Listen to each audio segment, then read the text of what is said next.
ॐ अज्ञानतिमिरान्धस्य ज्ञानञ्जनशलाकया चक्षुरुन्मिलितं येन तस्मै श्रीगुरुवे नमः। नमः विष्णुपादाय कृष्णप्रेष्ठाय भूतले श्रीमते भक्तिवेदान्तस्वामिन्निति नामिने।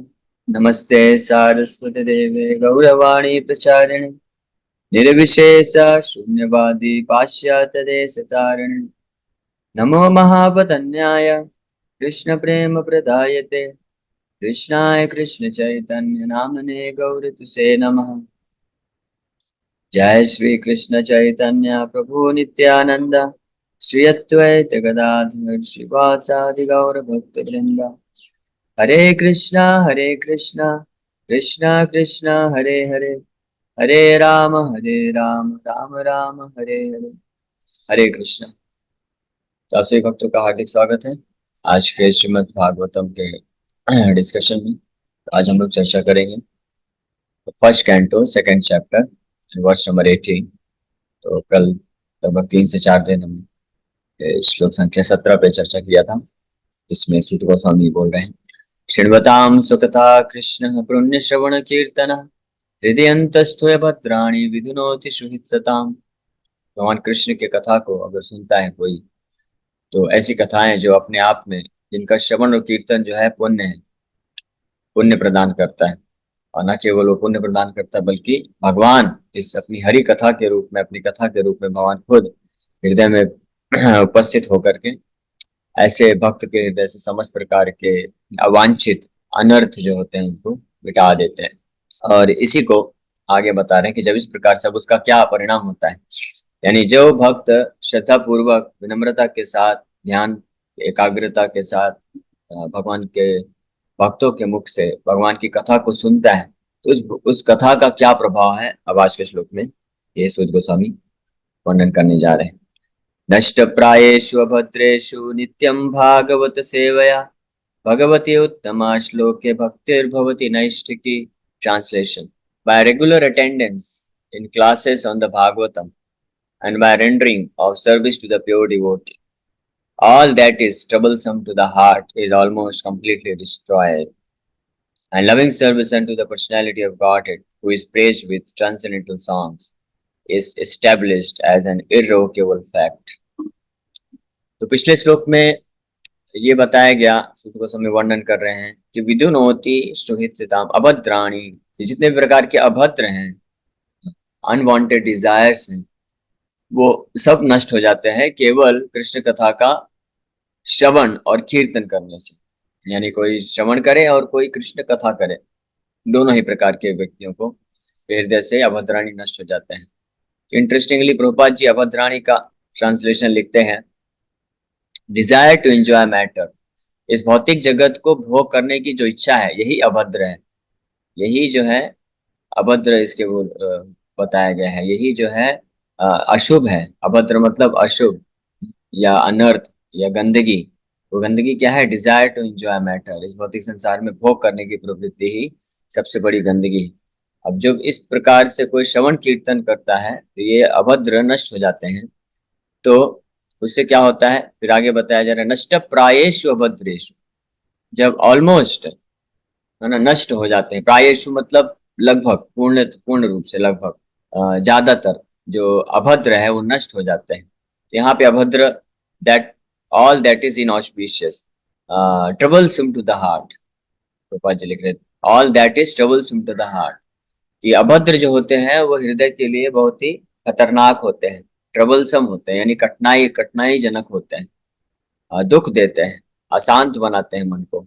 तो इस प्रकार के जो भी अभद्र हैं वो ऑलमोस्ट नष्ट हो जाते हैं। क्या करने से? भगवान के श्रवण कीर्तन करने से। और उसी को नित्यम भागवत सेवया कहा गया है। नित्यम मतलब प्रभुपाद जी वर्णन कर रहे हैं, नित्यम का मतलब है regular attendance in classes on the Bhagavatam. इसलिए प्रभुपाद जी के जो अनुवाद हैं वो अपने अपने तात्पर्य भी हैं, बहुत बहुत विशेष अनुवाद है। नित्यम भागवत सेवया का प्रभुपाद जी मीनिंग दे रहे हैं, 2 मीनिंग दे रहे हैं अगर आप ध्यान से देखेंगे। तो पहला है regular attendance in classes on the Bhagavatam, and दूसरा है by rendering service to the pure devotee. क्यों? क्योंकि नित्यम भागवत सेवया बोला गया है, यानी भागवत का सेवा करने से। अब भागवत क्या है? दो प्रकार के भागवत होते हैं। एक है भागवत ग्रंथ, जो हम लोग पढ़ रहे हैं, यानी कृष्ण कथा, ये भागवत श्रीमद् भागवतम ग्रंथ है, भागवत कथा है, इसको भी भागवत कहते हैं। और इसका श्रवण करना नित्यम, किस प्रकार से श्रवण करना है? हफ्ते में एक दिन, महीने में एक दिन, या साल में एक दिन? नहीं, नित्यम का मतलब होता है daily, regular attendance in classes. विशेष रूप से प्रभुपाद जी यहाँ पे वर्णन कर रहे हैं कि जो भागवत कथा का जो क्लास होता है, यानी लेक्चर होता है भागवत कथा का, उसमें रेगुलर अटेंडेंस, 100% अटेंडेंस भागवतम में अगर किसी का होता है, तो उस प्रकार से इस भागवत श्रीमद् भागवत ग्रंथ का सेवा होता है। ये सेवा है आपके द्वारा या हमारे द्वारा। जो कथा करते हैं, श्रीमद् भागवत कथा करते हैं, वो वास्तव में वो भी भागवत सेवा सेवया है, भागवत का सेवा कर रहे हैं। श्रीमद् भागवतम कौन है? वो भगवान का वांग्मय रूप है। तो श्रीमद् भागवत जो कृष्ण कथा है, उसका सेवा करते हैं भागवत का कथा करके। और उसी प्रकार से उतनी ही मात्रा में सेवा होती है उनके द्वारा जो उस भागवतम को सुनते हैं। और कैसे? नित्यम रूप से जो सुनते हैं, यानी डेली जो क्लास में आते हैं, तो उनको वो नित्यम भागवत सेवा कहलाता है। तो ये भागवत सेवा का पहला अर्थ है। भागवत का पहला अर्थ है श्रीमद् भागवत, और भागवत का दूसरा अर्थ होता है जो भक्त भागवत होते हैं। पहला है ग्रंथ भागवत, यानी श्रीमद् भागवतम ग्रंथ है, और दूसरा है भक्त भागवत। भक्त भागवत उनको कहते हैं जिनका जीवन ही श्रीमद् भागवतम, यानी जो श्रीमद् भागवतम की शिक्षाओं पे जीवन जिनका आधारित है। श्रीमद् भागवतम का शिक्षा है कि कृष्ण को परम भगवान स्वीकार करना, कृष्ण का सेवा करना, कृष्ण का श्रवण कीर्तन करना, कृष्ण के लिए जीवन समर्पित करना, कृष्णार्थे अखिल चेष्टा, कृष्ण के लिए ही सारी चेष्टाएं करना, इंडेवर करना, वो श्रीमद् भागवतम का शिक्षा है।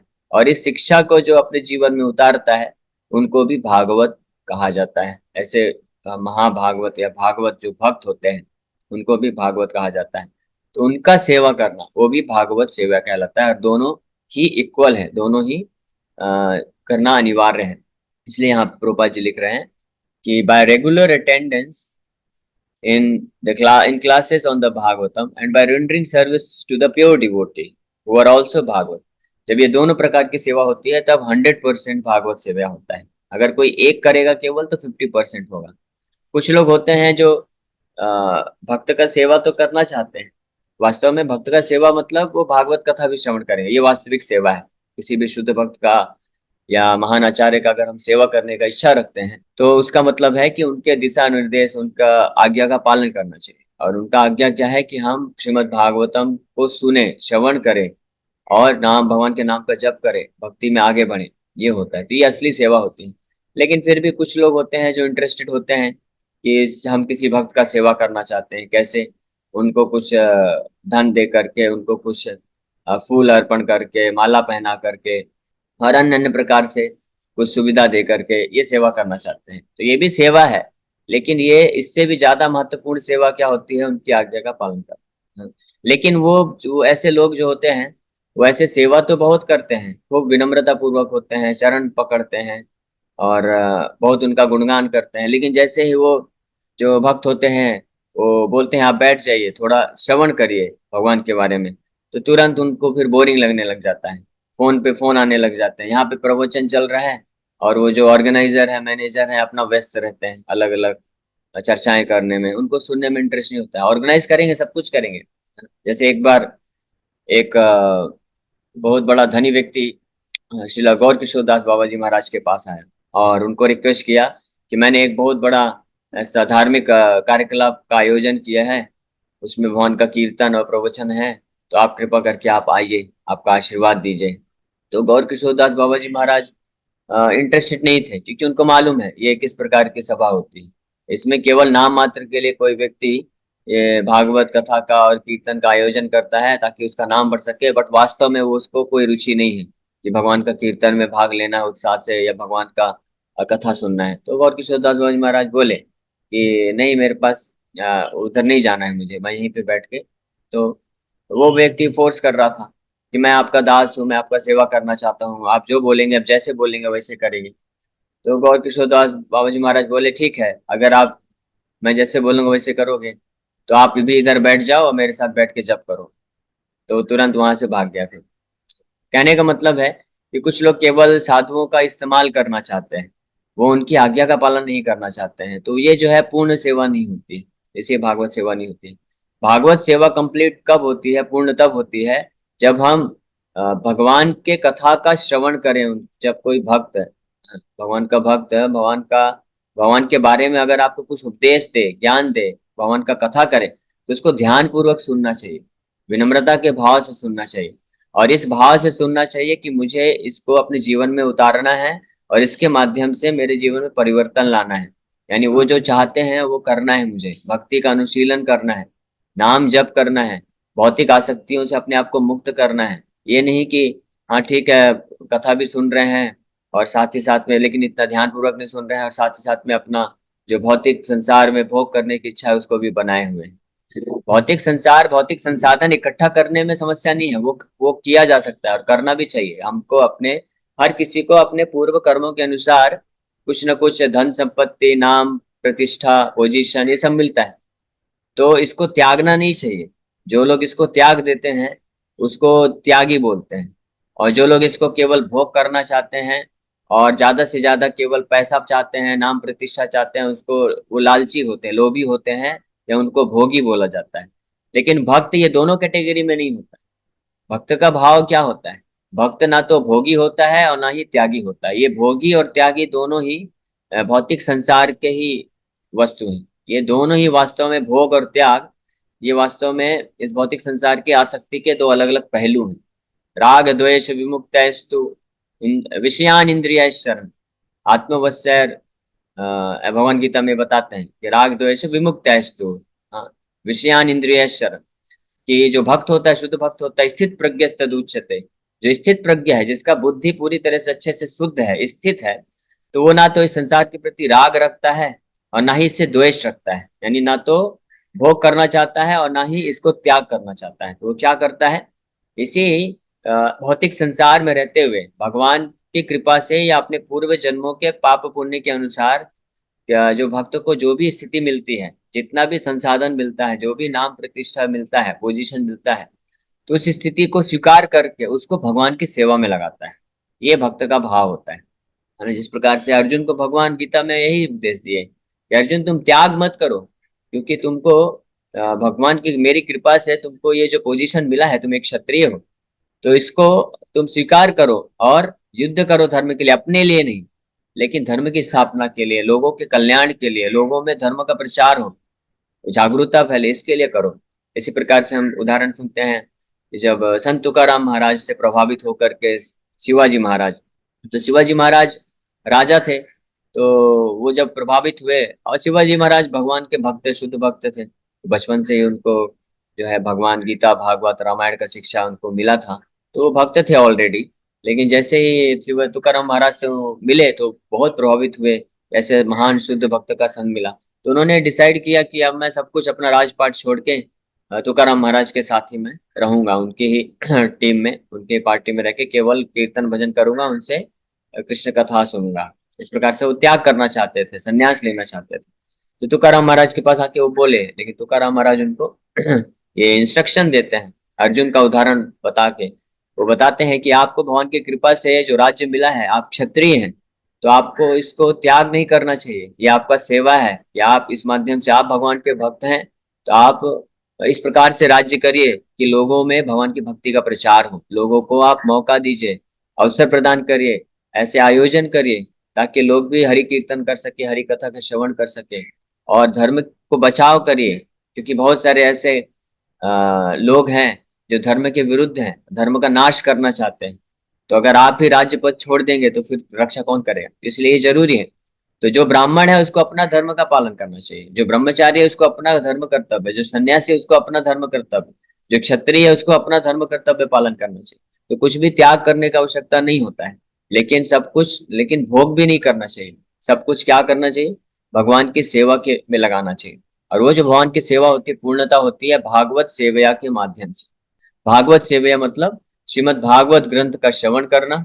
जब भक्त, कोई शुद्ध भक्त भगवान के कथा करते हैं तो उसको श्रवण करना ध्यान पूर्वक, और साथ ही साथ में भागवत मतलब भगवान के भक्तों का सेवा करना। भागवत ये जो शब्द आया है भगवान से आया है, भगवान मतलब स्वयं भगवान कृष्ण भगवान हुए, और भागवत मतलब भगवान से संबंधित या भगवान पे निर्भर जो भक्त हैं उनको भागवत कहा जाता है। जैसे पांडु से पांडव आए, कुंती से कौन्तेय, भरत से भारत, अर्जुन को भारता भी बोला जाता है या पांडवों को भारत भी बोला जाता है, क्योंकि वो भरत महाराज के वंशज में है, इसलिए भारत। तो इसी प्रकार से भागवत मतलब भगवान से संबंधित जो है, भगवान के जो निजी जन है, उनको भागवत कहा जाता है। तो ये जो ग्रंथ है श्रीमद् भागवतम, इसको भी भागवत कहते हैं क्योंकि भगवान से संबंधित है, भगवान की इसमें गुणगान है, भगवान का कथा है।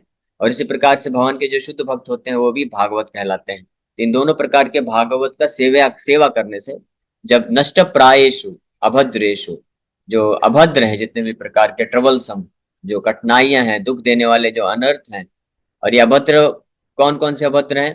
काम क्रोध लोभ मोह मद मात्सर, ये सब अभद्र कहलाते हैं। तो ये इस प्रकार से नित्यम भागवत सेवा करने से जब नष्ट हो जाते हैं, तो उस स्थिति में भगवती उत्तमा श्लोके भक्तिर्भवती नैष्ठिकी। भगवती मतलब भगवान कृष्ण, वासुदेव भगवान, वासुदेव भगवान कृष्ण, जिनको उत्तम श्लोक, जिनका एक नाम है भगवान का उत्तम श्लोक, नाम का क्या मतलब है? Loving service unto personality of God it who is praised with transcendental songs. उत्तम, उत्तम मतलब उद्गत तम इति उत्तम, इस तमोगुण भौतिक जगत के तीनों गुणों से जो परे हैं, दिव्य। उत्तम श्लोक मतलब जो श्लोकों की रचना होती है, तो भगवान का गुणगान ऐसे उत्तम श्लोक, दिव्य श्लोकों के द्वारा किया जाता है।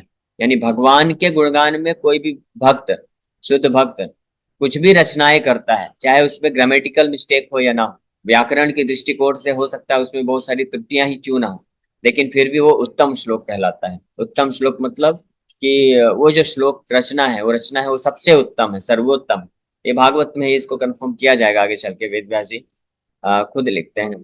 तद्वाग विसर्गो जनताग विप्लवो यस्मिन् प्रतिश्लोके अभवत् उत्तमा नामानि अनन्तस्य यशोऽङ्कितानि च गायन्ति गृह्णन्ति शृण्वन्ति साधवा। कि जो भी साधु शुद्ध हृदय के भक्त होते हैं, भगवान के शुद्ध भक्त होते हैं, तो वो भगवान के गुणगान में शुद्ध भाव से गुणगान किया हुआ जो भी ग्रंथ होता है, रचनाएं होता है, या जो प्रवचन होता है, वो उत्तम होता है, दिव्य होता है, और ऐसे शुद्ध हृदय के भक्त लोग उसको स्वीकार करते हैं, है ना?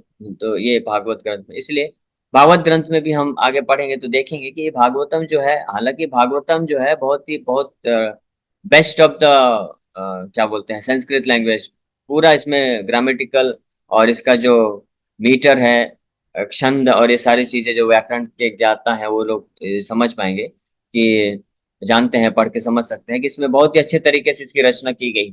लेकिन इसमें कैसा है, क्रोनोलॉजिकल ऑर्डर कई बार नहीं फॉलो किया गया है। क्रोनोलॉजिकल ऑर्डर मतलब कि जब वर्णन किया जा रहा है भगवान के दिव्य कथाओं का, लीलाओं का, तो एक के बाद एक नहीं, कभी किसी लीला को वर्णन किया गया है, फिर वो भक्त भगवान के वर्णन करने में भाव में आने के कारण कुछ अन्य अन्य कथा का उसमें समावेश कर देते हैं, जहाँ पे उसका भी कनेक्शन नहीं होता है। तो इस प्रकार से जंपिंग होता है, एक कथा से दूसरे कथा, फिर तीसरे कथा, चौथे कथा, फिर वापस घूम के आते हैं, फिर आगे बढ़ता है। तो इस प्रकार से क्रोनोलॉजिकल ऑर्डर नहीं है, इसलिए कई बार भक्त लोग ये कठिनाई महसूस करते हैं कि हम से भागवत को सिस्टमेटिक कैसे समझे।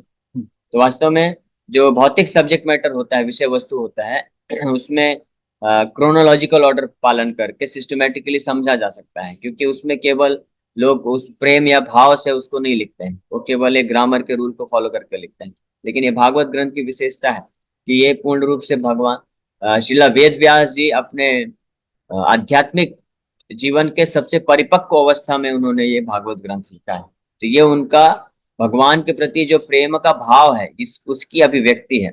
उसी प्रकार से ये जो तात्पर्य है प्रभुपाद जी के, तो कई बार आप देखेंगे कि प्रभुपाद जी के तात्पर्य में श्लोक में तो कुछ और बोला जा रहा है, और प्रभुपाद जी उस श्लोक के माध्यम से सीधा भगवान कृष्ण का शुद्ध भक्ति का ही चर्चा कर रहे हैं। जैसे कई लोग ये कंप्लेन करते हैं कि भगवत गीता के कर्म योग में भी आपके प्रभुपाद जी भगवान का भक्ति योग बताते हैं, शुद्ध भक्ति बताते हैं, ज्ञान योग में भी शुद्ध भक्ति बताते हैं, ध्यान योग में भी शुद्ध भक्ति बताते हैं।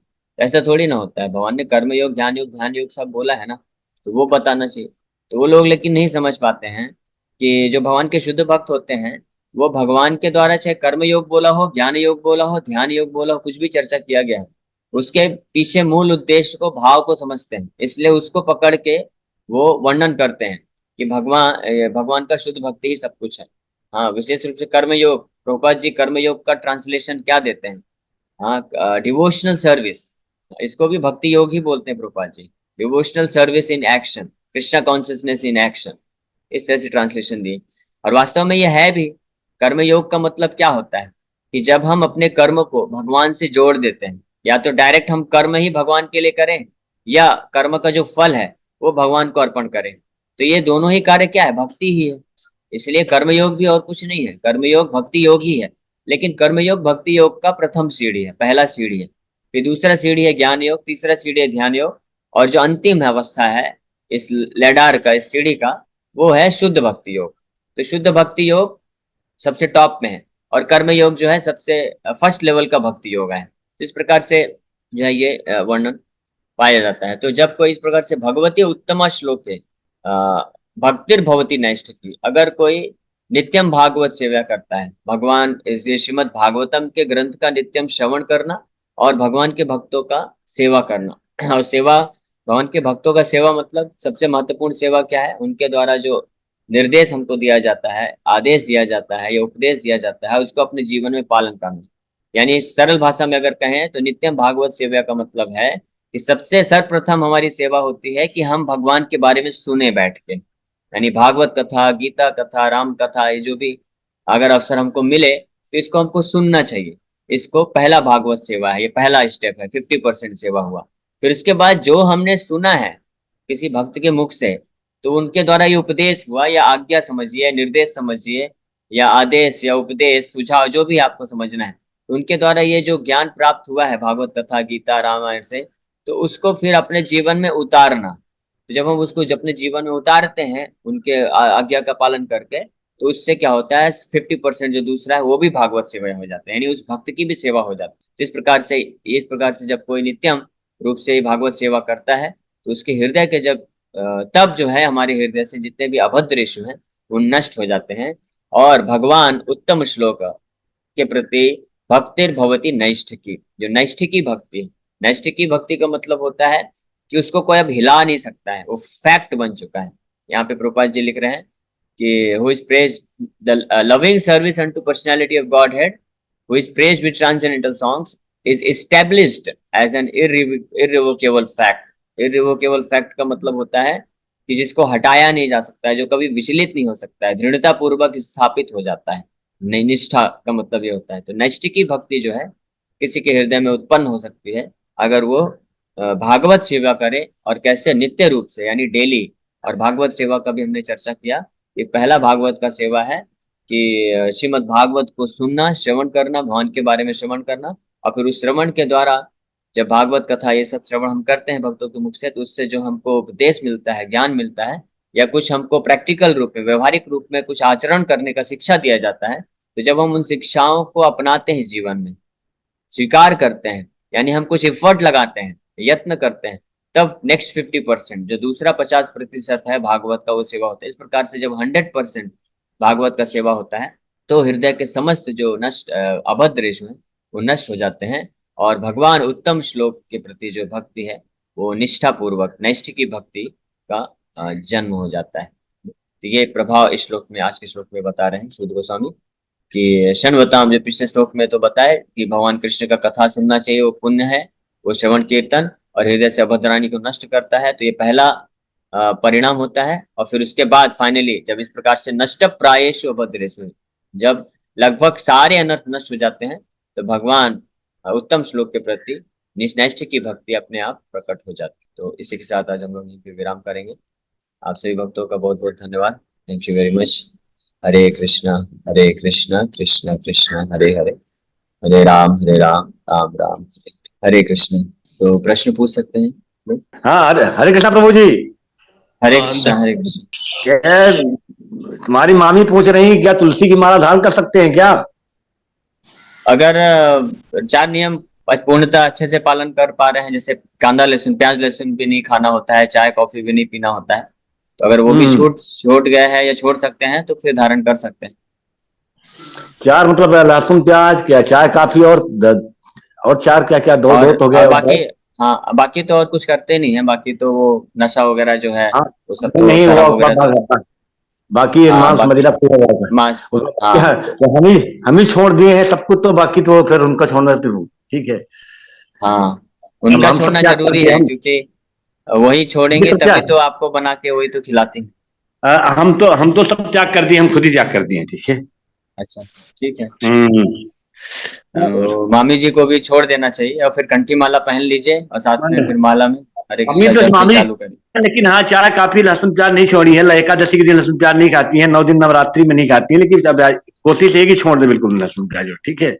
हाँ चाय काफी बंद हो जाएगी, चाय काफी तो खुद ही बंद करने वाले हैं।